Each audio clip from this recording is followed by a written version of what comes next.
Jack, have you had to spend some time digging up your background in the Chinese real estate developer market? What happens if you're an economist that doesn't have a specific insight into that? Are we just up here for grabs on what happens, or what?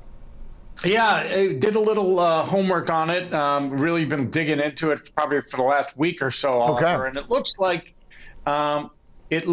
the impact is really going to be felt more in the Chinese economy than the financial markets themselves. So right now we've got this kind of panic move yesterday where we saw some selling for the first time in a while, but it doesn't seem like any of our data necessarily has spurred it. The U.S. situation is seemingly pretty stable still, right? Yeah, I think the trend in U.S. growth appears to be higher. Good, strong retail sales this morning.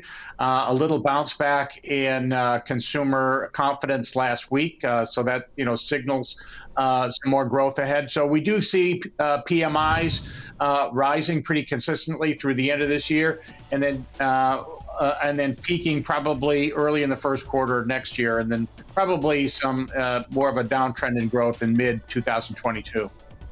Jack, what about this fiscal and the stimulus side of the equation here?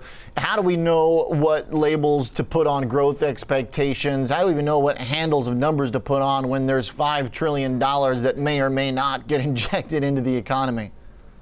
Yeah, I think that's it is certainly a wild card, and one that appears to be fading pretty quickly. But the fact is that that we have to keep in mind that the stimulus is going to be spread out over 10 years, and the tax offset will start impacting us next year. So I would say from an investment point of view, I'd view any massive progress on the infrastructure and the human infrastructure side is more of a net negative for investing. Interesting. Now, when we're looking, Jack, at how China plays into this and all these different variables, even if the particular real estate risk or the development fallout from Evergrande can be contained to a financial or an economic Chinese problem, what about the overall market? I mean, China's stock market is down 30%, second biggest economy in the world. A lot of investors have positions in these Chinese businesses. There's a lot of similarities between our tech giants, their tech giants. Should we be thinking more kind of big picture, maybe not one particular company, but what does it mean that their entire market has been unraveling? Can we stay disconnected forever? I'm not sure we can stay disconnected forever, Oliver. I mean, the fact is that you're right. China is the world's second largest economy, and over the past decade or so has really been a nice engine of growth for the world.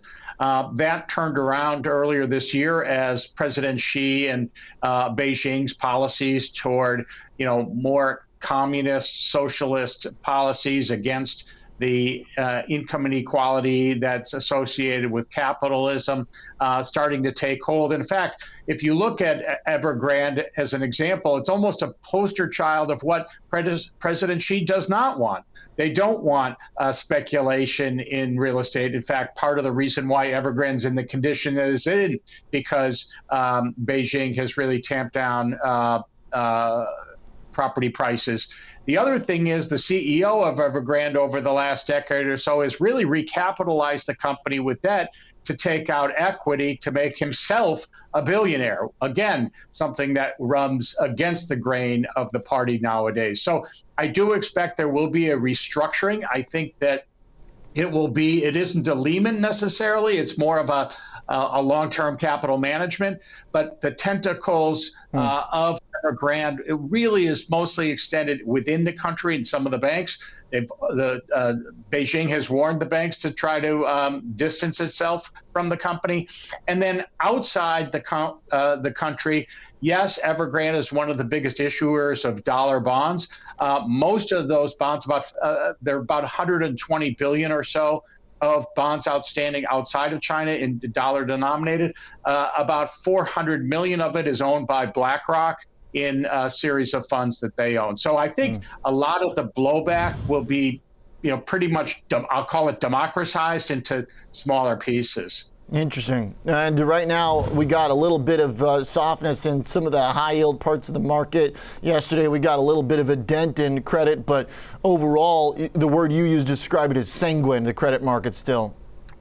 That's it. In fact, that's really my indicator, Oliver, to stay risk on or risk off. Credit has been a great forward-looking indicator on risk taking. If you go back to the financial crisis, credit deteriorated and broke down, I should say, in the fourth quarter 2007, nearly 4 quarters before the financial crisis really impacted the stock market. And that's what I expect this time around, at least if we look for a normal business cycle. Right now, credit conditions are still pretty powerful. We've got the BBB bond yield still trading below its 200-day moving average. If I see that break up 10% above its 200-day moving average, that's a risk-off condition, and we would move out of equities into cash. So, Jack, yesterday, one of the other things I was thinking about is what type of stock market deterioration would become a factor in the Fed's decision making as we think about the kind of feedback loop, the stock market and the economy. It's probably, or might be rather, premature to think about such things as we're only less than 5% off the highs. But let's just say that at this really important juncture where the Fed is deciding whether or not they want to reverse a very long-standing policy and trend, if the market starts to peel back, where do you think then that kind of circular effect comes into play? How far down do stocks go before it starts affecting potentially the path for the Fed and the overall economy? Yeah, that's a fantastic question because you're right. I mean, over the last several decades, the Fed has stepped in with the Powell put, Exactly. and every chairperson before him put, and they really don't have much ammunition left besides extending the taper and extending the rate hikes. I think that the Fed can tolerate certainly a 10% pullback, even probably more than a 10% pullback if they feel that the wealth effect associated with it will not impact the economy in general.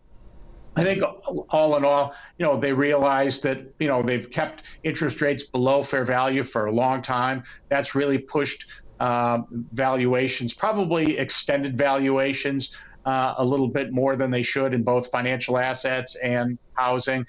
So I think they wouldn't mind seeing that cool off a little. But you're right. I don't think they can withstand a 20% pullback and keep tightening.